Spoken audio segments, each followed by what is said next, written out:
Oi, eu sou a Vitória. E eu sou a Gabriela. Nós somos do canal Mundo Estranho. E no vídeo de hoje nós vamos falar sobre os costumes mais estranhos da história.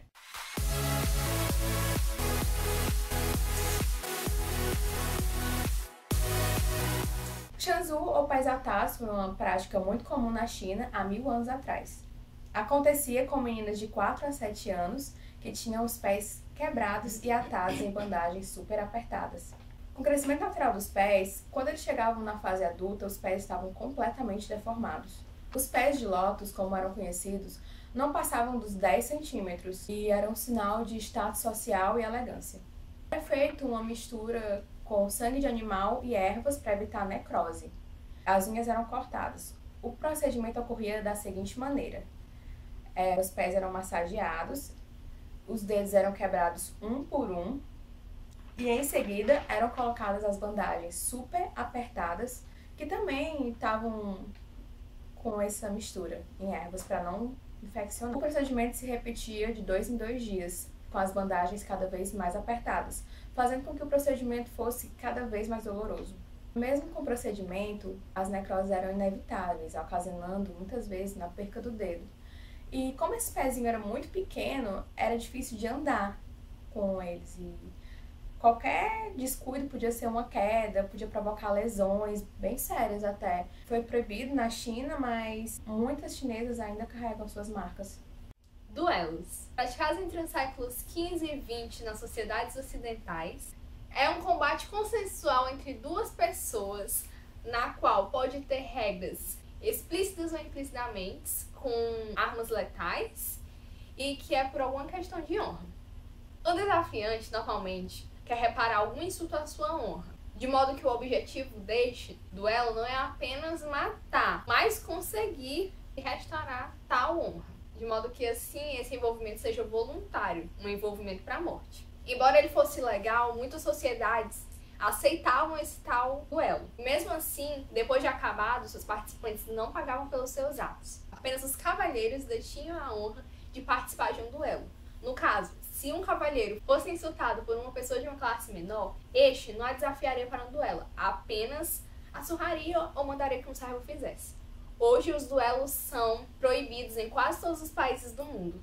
Agora eu vou falar sobre os eunucos. Eunucos eram homens castrados. Geralmente, esses homens eram mensageiros do rei, especialistas religiosos ou músicos, por causa que eles tinham uma voz muito fina, já que eles eram castrados, né? Agora eu vou dizer alguns exemplos de eunucos. O Bagos, que era um dos amantes preferidos de Alexandre o Grande. Também é possível encontrar eles em séries, na atualidade, com Varys na série Game of Thrones. A automumificação. A automumificação foi uma prática corrente entre um pequeno grupo de monges budistas do norte do Japão. A fim de alcançar o status de Buda, os monges tiravam suas vidas através de um processo de mumificação. Durante um período de 3 anos, os monges se alimentavam de nozes e sementes e praticavam rigorosas atividades físicas a fim de queimar toda a gordura do corpo.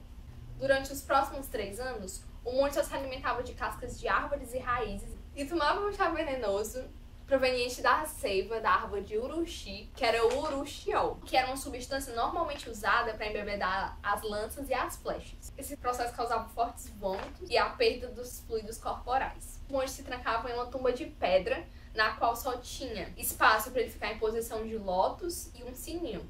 Cada dia o monge tocava o sino. No dia que ele não tocasse, os seus amigos saberiam que ele teria morrido. O processo era longo e doloroso, mas nem todos os participantes conseguiam o sucesso que queriam no fim. Às vezes, quando abriam essa tumba, só era encontrado o corpo apodrecido. Hoje, a prática é proibida.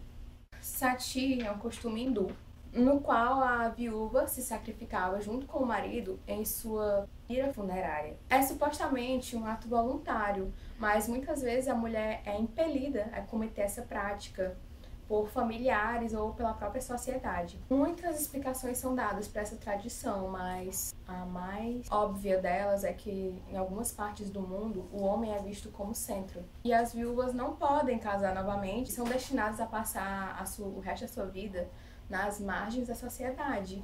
Alguns atribuem esse costume aos Rajputs, que há tempos teriam perdido milhares de homens lutando e as viúvas se sacrificavam para não cair nas mãos do inimigo. Visto como horror pelos ocidentais, ele foi proibido pelo governo britânico, mas nunca foi extinto de fato.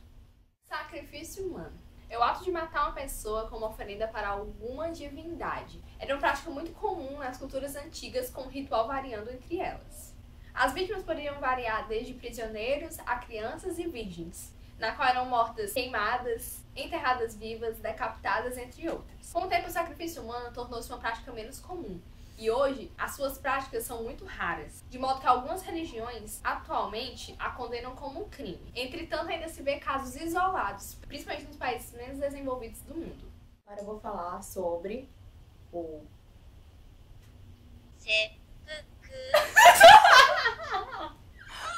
essa palavra era um suicídio ritual pela retirada das vísceras e um corte na barriga.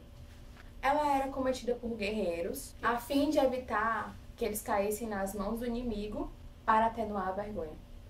Um senhor feudal tinha o poder de ordenar que o guerreiro cometesse essa prática. Os guerreiros em desgraça poderiam cometer essa prática. E samurais femininos só poderiam cometer com autorização. O sépulcro era visto como um ato de honra, coragem e admirável em um samurai. O ritual era assim: o samurai banhava-se, comia seu alimento preferido na companhia do seu amigo. Depois de comer seu alimento preferido, o punhal era deixado sob o prato dele para que ele mesmo pudesse cometer esse corte, que vinha da esquerda para a direita. E depois disso, o seu amigo vinha e decapitava com um só golpe. Foi proibido em 1873, mas nunca deixou de ocorrer. Funeral Viking. Muitas pessoas já ouviram falar sobre o funeral Viking, que era deixar um corpo de um guerreiro, essencialmente bem-sucedido, em um barco e atear fogo nele. Mas há, entretanto, algumas versões que diriam que esse ritual era bem mais complexo. Em uma das anotações feitas pelo embaixador Fadlar, que conviveu com o povo russo na Bulgária durante o século X, a morte de um chefe tinha elementos essencialmente brutais. Uma vez que tinha a morte do chefe, o seu corpo era deixado dentro de um buraco de, no mínimo, uns 10 dias, enquanto as mulheres confeccionavam uma roupa especial para ele se enterrar. Enquanto isso, os homens bebiam e contavam histórias sobre a sua convivência com o chefe. Alguns bebiam além da conta, lutavam e se feriam. E durante esse período de luto, uma jovem escrava era escolhida ou se voluntariava para participar desse ritual. A jovem era guardada dia e noite para que ela não fugisse e recebia uma enorme quantidade de bebida intoxicante. E no dia da celebração, a moça ia em tenda e faria sexo com todos os amigos ou companheiros deste chefe. Quando esses homens terminavam, eles chegavam e diziam ao ouvido dela: vai diga ao mestre que eu fiz isso para provar o meu amor a ele. E assim, a moça era retirada e levada a uma tenda, enforcada e depois esfaqueada até a morte. Por fim, ela era enrolada em um pano branco imaculado e botada ao lado do chefe na embarcação que iria ao rio. E alguns estudiosos dizem que o objetivo desse ritual é purgar a tristeza pela morte de um chefe e transferir a ele uma força transformadora de vida. E achavam ainda que essa moça iria servir para ele a eternidade inteira. De modo que assim ela seria uma pessoa livre e honrada. E esse foi o vídeo de hoje. Se você gostou, deixa seu like, se inscreve e compartilha se der, por favor. Valeu. Um beijo, até o próximo vídeo.